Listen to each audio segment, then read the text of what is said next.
Hello Gemini! Welcome dito sa aking channel, Kapalaran 888. Welcome guys!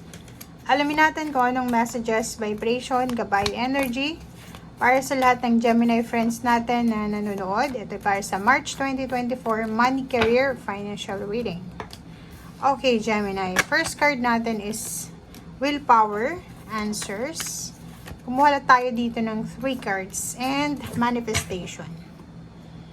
Gemini. Ano ba ang gustong ibigay pa sa yung mensahe ng ating tarot?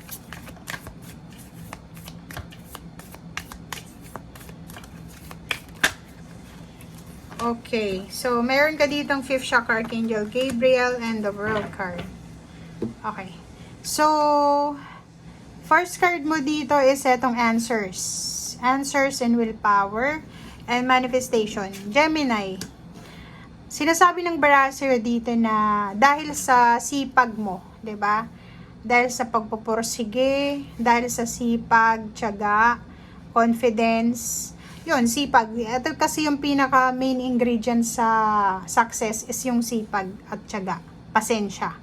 Sinasabi ng barasero dito, if ever man na wala pang success ka na natatamasa sa ngayon, sinasabi ng barasero dito na yung answer sa manifestation mo is through willpower. Diba? So, ibig sabihin, lakas loob, confidence, bravery, pagkukusa, action. Diba? So, action-oriented ka dapat. So, if ever man na tumanggap ka ngayon ng mga manifestation, sagot sa pangarap mo, sagot sa katanungan mo, sagot sa mga iniisip mo, yan ay dahil sa naging masipag ka, naging mapasensya ka, naging masinop ka, naging matipid ka, naging madiskarte ka. Okay? So, 5th chakra Archangel Gabriel, 39, 9, 10, 11, 12, 29, 11. Ganun din, manifestation.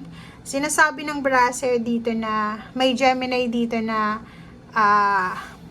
magkakaroon ng konklusyon sila. Ang dami-dami nilang iniisip regarding sa kung paano magtatagumpay sa buhay, kung paano nila ma-achieve yung goals nila, paano nila magagawa kung ano yung dreams talaga nila sa buhay. But nagpo-procrastinate sila minsan. But now sinasabi ni Archangel Gabriel na tapusin mo na yung procrastination. Kailangan mo na, kasi endings tong dalawang to 'di ba? Kailangan natin na i-conclude na. Conclusion, kailangan natin na tapusin na yung pagpo-procrastinate, isipin natin na simulan na natin, action na dapat tayo. Okay? So, yun.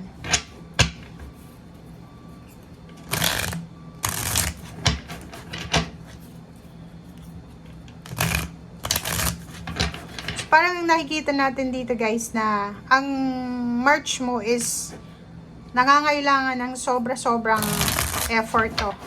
'Di ba? Bawal kang umabsent kung may trabaho ka. Bawal kang, pwede din magpahinga, pero bawal yung petiks-petiks lang. Okay?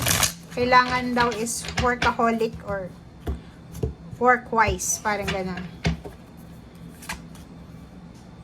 Diba? So, ang center mo dito is yung the star mo, yung pangarap mo. Tingnan mo. Diba, Gemini? Kung makikita mo dito sa 3 cards mo, sorry, etong wishes mo, etong dreams mo, sobrang positive ka naman talaga na matutupad mo siya sa kahit anong mangyari, makukuha at makukuha mo siya. And nakikita ko sa'yo dito may hinihintay ka. It's your manifestation to Naghihintay ka ng malaking halagang pera. Or pwedeng naghihintay ka na once na nakatungtong ka na doon sa bansang gusto mong puntahan, feeling mo doon ka na, doon mo matutupad yung pangarap mo, doon mo mahahawakan yung limpak-limpak na salapi.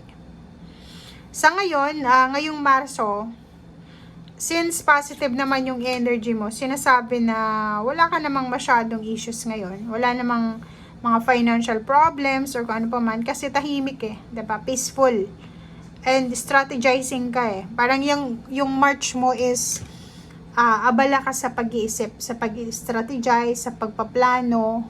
Parang yun ang nakikita natin dito na gagawin mo. Okay?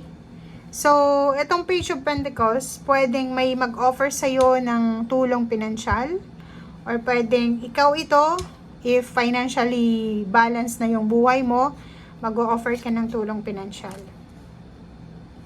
Ang daming choices na pwedeng dumating sa'yo, 'di ba? Maraming good news, confirmation, choices, decision, na posibleng pagpilian mo. So, hindi ka dito parang iisipin mo na, wala akong choice, kaya eto na lang yung papasukin ko. Hindi. Ang baraha mo is nagsasabi na, sa mga darating na araw, lalo na sa taon na mga darating, next year, next few years, sobrang, ang dami-dami mong choices. Hindi ka mawawala ng pagpipilian. Okay? And the Tower, diba? Sinasabi ng baraha sa'yo dito na, kung dati ay mabilis kang ma-disappoint sa rejection, mabilis kang masad, mabilis kang malungkot, if, di ba dati, pag halimbawa hindi nangyayari yung gusto mong mangyari sa buhay mo pinansyal, mabilis kang magalit, mabilis kang ma-disappoint, mabilis kang mawala ng interest. But now, hindi na. Di ba? Para kasing tanggap mo na hindi mo kontrolado yung lahat, hindi mo hawak yung sitwasyon. And may iba sa inyo dito na dati ay sobrang, alam nyo, yung pangarap nyo, siguro nung mga nasa below 25 years old, eto, halimbawa 25 years old below ka ngayon, or nung dating below 25 years old ka, yung pangarap mo is parang solid na pangarap. 'Di ba? Yung parang gusto mong yumaman, mahawakan yung pera, maging boss, maging CEO, maging manager, 'di ba? Manager, maging emperor, maging leader. Yun yung talaga yung pinaka minamanifest ng mga Gemini. Okay? But ngayon, sinasabi mo na wala, kung ano lang yung kaya mo, tatanggapin mo. Kung ano yung hindi mo kaya, tatanggapin mo rin. 'Di ba? So yun, freedom. You're free.